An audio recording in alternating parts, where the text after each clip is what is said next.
राधे राधे दोस्तों, हमारे चैनल चतुर्वेदी ज्ञान ज्योति में आपका हार्दिक स्वागत है। आप सब कैसे हैं यह बताने के लिए कमेंट बॉक्स में जय श्री राधे जरूर लिखें। राधे रानी की कृपा से आपका सब मंगल होगा। दोस्तों, आज हम आपको इस वीडियो के माध्यम से माघ मास के कृष्ण पक्ष की षटतिला एकादशी की कथा सुनाएंगे। आप इस कथा को अंत तक जरूर सुनें। चलिए हम कथा को शुरू करते हैं। बोलिए श्री हरि विष्णु भगवान की जय। जय श्री कृष्णा। एक बार भगवान श्री कृष्ण पांडवों को सभी एकादशियों का महत्व बता रहे थे। इसी बीच युधिष्ठिर ने पूछा, हे केशव, माघ मास के कृष्ण पक्ष की एकादशी का क्या नाम है? उस दिन व्रत की क्या विधि है तथा उस एकादशी के व्रत को करने से क्या फल मिलता है? हे प्रभु, कृपा करके यह हमें बताइए। तब भगवान श्री कृष्ण जी बोले, धर्मराज, माघ मास के कृष्ण पक्ष की एकादशी का नाम षटतिला एकादशी है, जो समस्त पापों को नष्ट करने वाली है।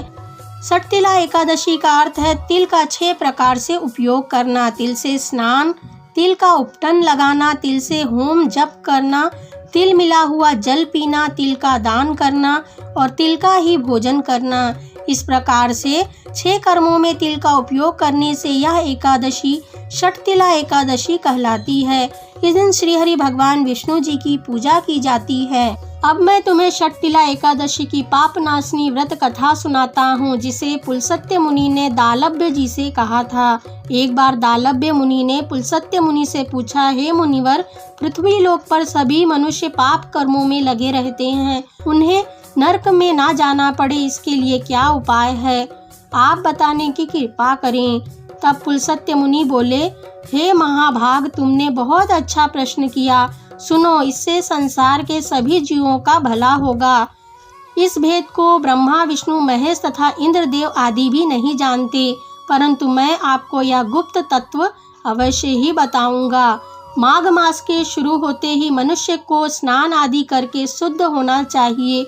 अपनी इंद्रियों को वश में करके तथा काम, क्रोध, लोभ, मोह, ईर्ष्या तथा द्वेष आदि का त्याग कर भगवान श्री हरि का स्मरण करना चाहिए।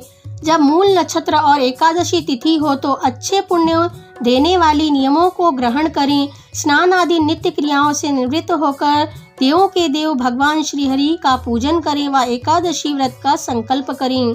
माघ मास के कृष्ण पक्ष की षटतिला एकादशी की रात्रि जागरण करने का विशेष महत्व है। इसके दूसरे दिन धूप, दीप, नैवेद्य आदि से श्री हरि का पूजन करें और खिचड़ी का भोग लगाएं।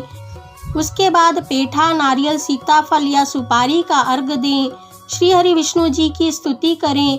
हे जगदीश्वर, आप बड़े ही दयालु हैं, हम सभी जीवों को आश्रय प्रदान करें। हे पुरुषोत्तम, हम संसार रूपी समुद्र में डूब रहे हैं, कृपा कर कर हमें पार करें, हम पर प्रसन्न होएं। हे कमल नयन, हम सभी का आपको नमस्कार।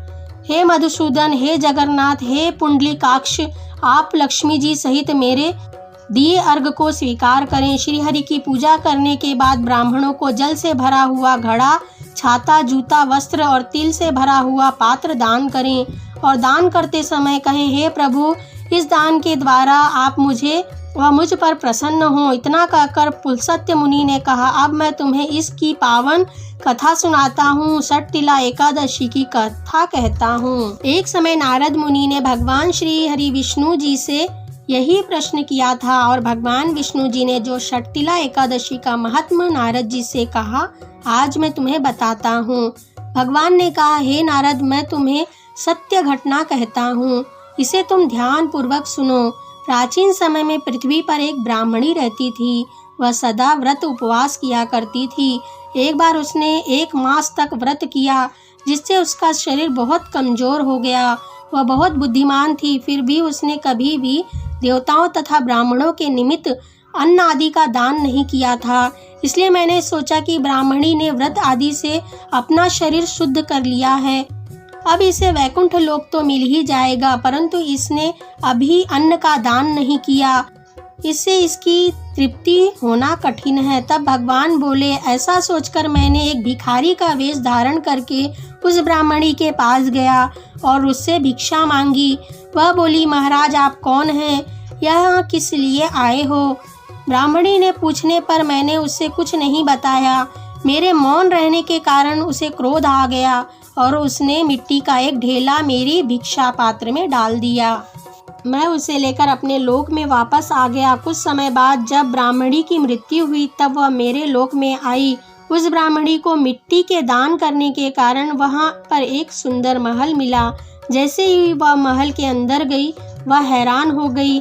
महल तो खाली था, उसमें कुछ भी नहीं था। वह घबरा कर मेरे पास आई और कहने लगी, भगवान, मैंने तो अनेक व्रत किए और अनेकों प्रकार से आपकी पूजा की, परंतु फिर भी मेरे घर अन्न आदि सभी चीज़ों से शून्य है। इसका कारण क्या है? मैंने कहा, पहले तुम महल में जाओ और दरवाजों को अंदर से बंद कर लो। कुछ समय बाद तुम्हें देखने के लिए देव कन्याएं आएंगी, तब तुम उनसे षटतिला एकादशी का पुण्य और विधि पूछना। उनके बताने के बाद ही तुम दरवाजा खोलना। मेरा यह वचन सुनकर वह महल में चली गई और उसने दरवाजा बंद कर लिया। अब देव कन्याएं आई और उन्होंने दरवाजा खोलने को कहा। तब ब्राह्मणी बोली, आप मुझे षटतिला एकादशी का महत्व और पूजा विधि बताएं, तभी मैं दरवाजा खोलूंगी।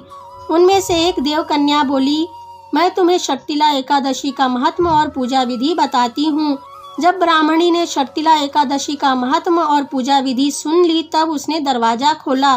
तब देव कन्याओं ने देखा कि यह तो पहले जैसे मनुष्य है। उस ब्राह्मणी ने पूरे विधि विधान से षटतिला एकादशी का व्रत किया, जिसके प्रभाव से वह सुंदर व रूपवती हो गई और उसका महल अन्न धन आदि से भंडारों से भर गया। इस प्रकार से यह कथा पूर्ण होती है। बोलो श्री हरि विष्णु भगवान की जय। जो व्यक्ति इस व्रत को करते हैं उनका जीवन सुख समृद्धि से परिपूर्ण व अंत में वैकुंठ लोक को वे लोग प्राप्त करते हैं।